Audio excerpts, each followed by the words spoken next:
नहमदुहु व नुसल्ली अला रसूलिहिल करीम सदक़ल्लाहुल अज़ीम। मेरे अज़ीज़ दोस्तों, आपने इस दुनिया में बड़े बड़े औलिया अल्लाह के, ताबईन के, तबे ताबईन के, गौस के, कुतुबों के, अब्दाल के, वलियों के, मुत्तकी परहेज़गारों के बड़े अजीब व गरीब नसीहत आमोज़ वाक़यात सुने होंगे। आज मैं आपके सामने उस अजीम शख्सियत का वाक़या सुना रहा हूँ कि जिनके सवालों के जवाबात सुनकर लाखों लोग नबुव्वत का कलमा पढ़ के मुसलमान हो गए थे। दुनिया आज भी उस अजीम हस्ती को हज़रत यज़ीद बुस्तामी रहमहुल्लाह ताला अन्हु के नाम से याद करती है।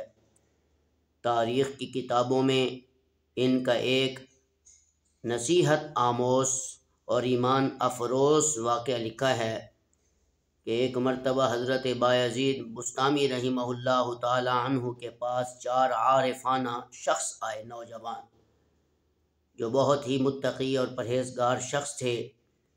उन 4 आरिफाना लोगों ने हज़रत यज़ीद बुस्तामी रहमहुल्लाह ताला अन्हु के सामने एक शहद का पियाला रखा जिसमें एक बाल पड़ा हुआ था।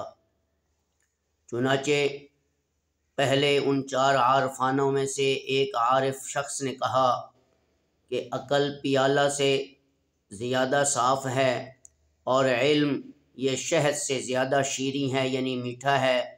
और फरमाया कि सिद्क़ सच्चाई ये बाल से भी ज़्यादा बारीक है। क्या नसीहत वाली उसने बात की। फिर दूसरे आरिफ नौजवान ने कहा कि जन्नत पियाला से ज़्यादा साफ़ है और उसकी नेमतें शहद से ज़्यादा मीठी हैं और पुल सिरात बाल से भी ज़्यादा बारीक है। क्या इसने भी अजीब अंदाज में ईमान अफरोज़ बात की है। तो तीसरे आरिफ नौजवान ने कहा कि ईमानदार का दिल पियाले से भी ज़्यादा साफ़ होता है और कलामुल्लाह ये शहद से ज़्यादा मीठा होता है और हक़ यानी सच बात कहना लोगों के सामने ये बाल से भी ज़्यादा बारीक होता है। इसने उससे भी अच्छी बात कही।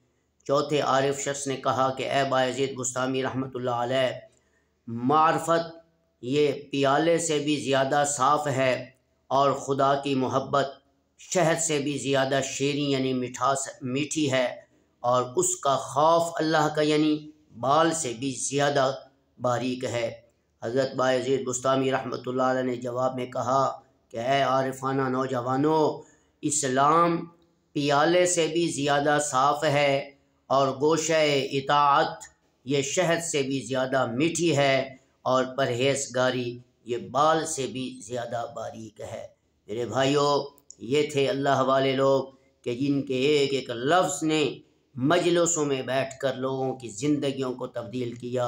इन थोड़ी सी मजलिसों में थोड़े वक्फ़े के लिए, थोड़ी देर के लिए जो बैठे कलमा पढ़ के लोग मुसलमान होते थे। मेरे भाइयों, आज इन्हीं बातों को, उनकी बारीकियों को और उनकी इन अच्छी और उम्दा नसीहत आमोज़ बातों को सुनकर समझकर हम भी अमल करेंगे और उस जैसी ज़िंदगी गुजारेंगे। हमारा ये जहान भी बायसे बरकत बनेगा और आखिरत वाला जहान भी बायसे बरकत बनेगा। अस्सलामु अलैकुम व रहमतुल्लाहि व बरकातहू।